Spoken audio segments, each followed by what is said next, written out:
surat terbuka untuk Najwa Shihab, si Ratu Nebeng, dan Duta Peringatan Darurat.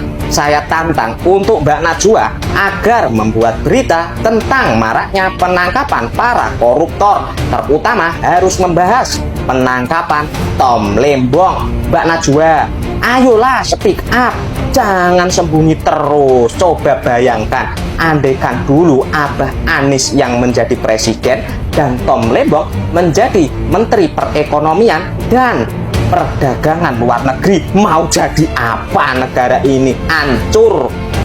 What? Ini bisa dipertanggungjawabkan nggak berita yang di-share oleh akun TikTok ini yang memberitakan tentang Mbak Najwa Shihab? Baca aja yo. Ternyata Najwa Shihab terima sebagian uang korupsi Harvey Mois 50 miliar. Pantas saja buat narasi undang-undang darurat hanya untuk menutupi ini semua. Amazing sih. Ini berita hoax atau benar ya? Kok belum ada ya media nasional atau TV memberitakan tentang keterlibatan Mbak Nana yang menerima uang hasil korupsi tersebut yo. Waduh, hati-hati loh Mas Bro, ini nanti kalau hoax ya, tapi kalau beneran ya wah bakal jadi plot twist sih dibalik kasus timah yo. Tapi kalau kita lihat dari Mbak Nana atau dari narasi itu sendiri yo, nggak pernah bahas kasus korupsi ini yo. Kalau menurut kalian gimana loh tentang berita yang di-share oleh akun TikTok yang satu ini memberitakan tentang keterlibatan Mbak Nana yang menerima uang hasil korupsi dari suami Sandra Dewi tersebut? Benar atau hoax? Tolong tulis di kolom komentar.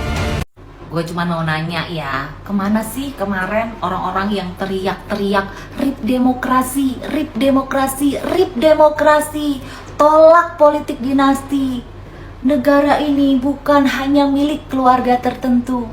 Ini bukan tentang 01, 02, 03. Ini tentang bangsa dan negara. Ketika demokrasi dikangkangi demi kepentingan bla bla bla bla bla bla bla bla bla. Nah, sekarang kemana sih orang-orang ini? Pada kemana? Kok tiba-tiba menghilang? Nggak ada suaranya. Kemanakah mereka? Atau mereka malu ya tertampar fakta ya? Atau bisa jadi karena nggak ada yang bayar? Atau bisa jadi mereka lah the real tone deaf? Atau mereka hanyalah orang-orang yang masih sakit hati karena pilihannya kalah? Soalnya ini pada tiba-tiba nggak ada suaranya gitu ya. Kemarin kan lantang bener tuh, RIP demokrasi, tolak politik dinasti. Kok sekarang pada hilang? Kemana? Peringatan darurat, negara ini bukan milik dinasti Mulyono. Gagalkan pencalonan Kaesang, kawal keputusan MK. Sebenarnya barusan itu saya cuma cosplay. Tujuan yang utama adalah saya cuma pengen nanya nih, kemana kemarin orang yang teriak-teriak ada peringatan darurat? Kok hari ini nggak ada lagi tuh keluar peringatan daruratnya? Kita sama-sama tahu nih, karena ada fenomena baru-baru ini di DPR. Ada orang yang setelah berbicara dengan Ndoro Putri gitu kan, merelakan kursinya untuk diberikan ke pihak lain gitu. Setelah berbicara dari hati ke hati dengan Ndoro Putri, si orang yang awalnya terpilih ini mengatakan saya sepenuhnya menghargai dan patuh terhadap keputusan Ndoro Putri.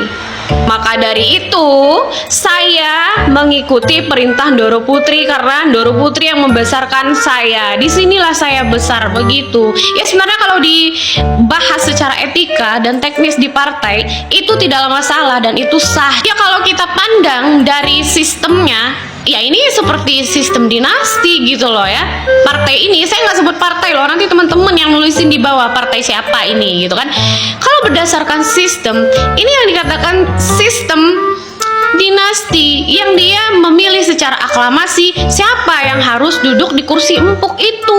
Padahal orang yang sebelumnya sudah ada terpilih, setelah berbicara dari hati ke hati, yang terpilih ini merelakan kursinya gitu ke orang yang sebenarnya tidak terpilih. Nah sebenarnya nih, ini dinasti siapa sih? Ini dinastinya Mulyono apa dinasti-dinasti yang lain? Kira-kira negara ini punya dinasti Mulyono atau tahu dinastinya Ndoro Putri sih. Kira-kira siapakah Ndoro Putri yang dimaksud? Iya, sekarang nebeng TNI AU. Enggak nebeng sih Mbak Nana emang. Gini, Mbak Nana yang pintar, jurnalis yang terkenal dengan intelektualnya dan lain-lain. Pak Jokowi itu kan mantan presiden ya, yang mana bahkan di undang-undangnya pun sudah dijelaskan walaupun sudah tidak menjabat menjadi presiden, Pak Jokowi itu masih mendapatkan pengamanan dari negara. Ya, mantan-mantan presiden lah. Kan ada undang-undangnya toh, mantan-mantan presiden itu tetap mendapatkan pengamanan dari negara sesuai dengan undang-undang. Prosedur pengantaran Pak Jokowi pakai TNI AU itu kan sudah disiapkan juga gitu dari jauh-jauh hari. Memang kepulangan Pak Jokowi ke Solo itu disiapkan oleh negara untuk naik pesawat dari TNI AU, bahkan dikawal tuh. Apalagi belum ada sehari pelantikan itu langsung pulang kan, nggak ada yang salah. Yang salah itu adalah Mbak Nana yang ngomong kalimat nebeng, itu yang salah sebenarnya. Ya masa nebeng sih Mbak Nana? Nggak dong, ya. Kayak kurang pantas gitu dengan keluarnya kata-kata nebeng itu di mulutnya Mbak Nana. Kayak kok bisa sih ngomong nebeng? Serangan terhadap jurnalis Najwa Shihab masih berlanjut di media sosial. Ini buntut ucapannya soal pernyataannya yang nyebut Joko Widodo nebeng di pesawat TNI AU. Belakangan, serangan itu mulai keterlaluan, bahkan mengarah ke pelecehan. Beberapa orang bikin video membakar buku Najwa yang berjudul Catatan Najwa. Efek cuaca panas bisa keluar api gini, menyala Mbak Nana, tulisnya di aplikasi X menyertai video itu. Sejumlah komentar dan hujatan berbau sara juga memenuhi unggahan-unggahan itu. Boykot Najwa Shihab si provokator, ujar salah satu netizen. Najwa provokator negara, usir dari Indonesia, pulangkan ke Yaman, kata netizen lain. Emang kamu siapa? Yang kamu lakukan untuk Indonesia selain memecah belah apa? Mulut comberan, komen netizen lain. Perlakuan terhadap Najwa ini sudah keterlaluan banget. Gak pantas lah, hanya karena mengkritik orang diperlakukan seperti itu. Apalagi dengan postingan yang intimidatif dan berbau sara. Apa yang disampaikan Najwa memang salah karena Pak Jokowi nggak nebeng. Tapi bagaimanapun, setiap orang berhak menyampaikan kritik. Dalam alam demokrasi, kritik adalah sesuatu yang biasa. Yuk dewasa berdemokrasi. Nih ya, buat Najwa ya, yang bilang Pak Presiden itu nebeng, ya. Aku tuh sebagai rakyat Indonesia yang pernah memiliki Pak Jokowi selama 10 tahun, yang ikut membangun negara ini, sakit hati sama omongan kamu. Gini ya, dari sejak awal kamu ngomong Indonesia darurat aja, itu menurut aku tuh udah nggak profesional. Itu kayak gimana ya, kayak bukan orang cerdas sih menurut aku. Apalagi kamu tuh sebagai seorang pembawa acara, harusnya kan lebih hati-hati tuh di dalam menyatakan sesuatu. Jangan sampai itu jadi bentuknya provokasi, bener kan? Nah, makanya aku nggak nyesal sih unfollow kamu beberapa bulan yang lalu. Aku sudah unfollow. Tapi gini ya, kalau memang seorang Najwa itu memang profesional ya menurut aku ya, kalau memang kamu punya bukti, kamu punya fakta tentang Pak Jokowi dan sengkunya bla bla bla bla melakukan penyelewengan, kenapa nggak dibawa aja ke pengadilan? Kenapa harus berkuar-kuar di sosial media seolah ingin membentuk satu opini, ya kan, bahwa Pak Jokowi itu dan sengkuninya gini. Akhirnya kan menimbulkan kegaduhan di negara ini. Itu yang namanya profesional. Apalagi kita orang yang sangat berpengaruh. Langkahnya salah. Dulu aku ngefans, sorry sekarang nggak lagi.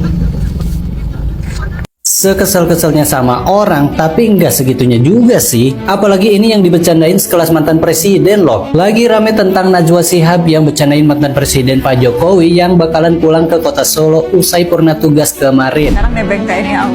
Sekarang nebeng TNI AU. Tuh itu nyeletuk nggak jadi menggunakan pesawat komersil, bilangnya sekarang nebeng TNI AU. Pas Bapak Jokowi akan memasuki pesawat tersebut, sampai rekannya yang lain di situ sempat hening dan berusaha kembali mencairkan suasana. Enggak nebeng sih mas. Gue paham mungkin celetukannya ini tuh dimaksudkan lebih ke menyindir masalah nebeng ke jet pribadi. Mungkin ya. Gue termasuk menyukai seorang Najwa Shihab itu karena kecerdasannya. Tapi sekesal-kesalnya kita sama orang, apalagi itu setingkat mantan presiden, terlepas dari baik dan enggaknya kebijakan-kebijakan beliau selama masa menjabat, rasanya kurang pas dan pantas aja mengatakan hal tersebut. Apalagi itu di momen sakral pelantikan presiden ke-8 kita, Bapak Prabowo Subianto. Sekaligus orang yang ngelarang Pak Jokowi buat naik pesawat komersial, tapi langsung memerintahkan pesawat TNI AU dan pengawalan untuk mengantarkan Pak Jokowi pulang sebagai bentuk penghargaan tertinggi terhadap mantan presiden atas jasa-jasanya. Agak terlalu offside sih jatuhnya menurut gua. Semoga ini jadi pembelajaran buat Mbak Najwa Shihab dan kita semua. Nah sekarang gua tanya, gimana menurut pendapat kalian guys? Tulis di komen dan jangan lupa follow. Kalian udah tahu kan Najwa Shihab bercandain Pak Jokowi nebeng pesawat TNI. Waduh, ini dia. Oke guys, seperti yang kita tahu ya, Mbak Najwa Shihab ya bersama kru-krunya di media narasi saat menonton prosesi pelantikan presiden terbaru pada tanggal 20 Oktober kemarin celetuk bercandain Pak Jokowi yang katanya nebeng naik pesawat TNI. Ya walaupun itu udah pasti bercanda ya, cuman apakah itu etis diucapkan oleh seorang Najwa Shihab yang dulunya pernah mewawancarai Pak Jokowi bersama keluarganya. Dan sebenarnya saya yakin boleh ya Pak Jokowi itu nggak masalah dengan hal-hal seperti ini. Dan mohon maaf ya, ini pandangan orang awam aja. Kenapa Mbak Najwa Shihab ini seperti agak sepele gitu dengan orang-orang di akhir masa jabatannya? Karena dulu pada saat Pak Jokowi awal menjabat itu diundang, diwawancarai, dipuji-puji, dibaik-baikin dan sebagainya. Karena di momen sakral kemarin sudah jelas ya Pak Jokowi itu diantar secara terhormat oleh pesawat TNI ke rumah Solo. Jadi agak garing gitu ya ketika Mbak Najwa ini bercanda seperti itu. Dan ini hanya dugaan ya, kalau misalnya Mbak Najwa Shihab ini nggak ngerasa seperti itu, harusnya Mbak Najwa ini bisa nih ngundang Pak Jokowi lagi diwawancarai. Apa aktivitasnya setelah ini? Jadi gimana ya biar nggak terlihat cuma baik di awal aja. Tapi apakah jangan-jangan sebenarnya Najwa Shihab ini justru ngesarkas anak abah yang pernah bahas Kaisang nebeng jet pribadi nih? Surat terbuka untuk kepada yang terhormat Mbak Nana Shihab. Ini video untuk Mbak Nana.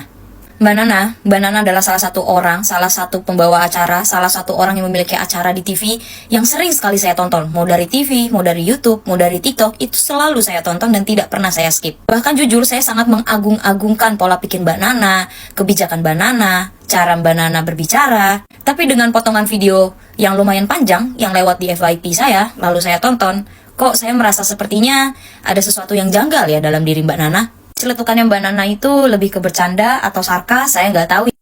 Tapi kata-kata itu agak kurang elok untuk saya dengar di telinga saya, atau mungkin banyak di masyarakat pun juga terdengarnya kayak kok begini amat gitu. Untungnya presenter yang ada di sampingnya Mbak Nana itu langsung menyangkal omongannya Mbak Nana. Padahal saya tahu betul loh kalau Mbak Nana itu pasti tahu persis kalau Bapak Jokowi itu tidak nebeng dengan TNI. Bapak Jokowi itu dikawal oleh TNI karena selesai masa tugasnya selama 10 tahun Mbak Nana. Dan saya yakin Mbak Nana tahu dan paham akan hal itu. Siapa yang menyakitimu Mbak Nana? Hal apa yang akhirnya membuat Mbak Nana untuk menceletukan hal tersebut setelah Mbak Nana membuat peringatan darurat dengan Garuda Biru tersebut? Dengan beredarnya celetukan Mbak Nana akhir-akhir ini, belakangan ini, kok saya jadi gimana gitu ya? Mungkin bisa saya simpulkan yang darurat itu bukan Garudanya. Jadi bukan peringatan darurat atau bukan peringatan Garuda Biru gitu ya. Mungkin lebih ke darurat untuk Mbak Nana sendiri mungkin.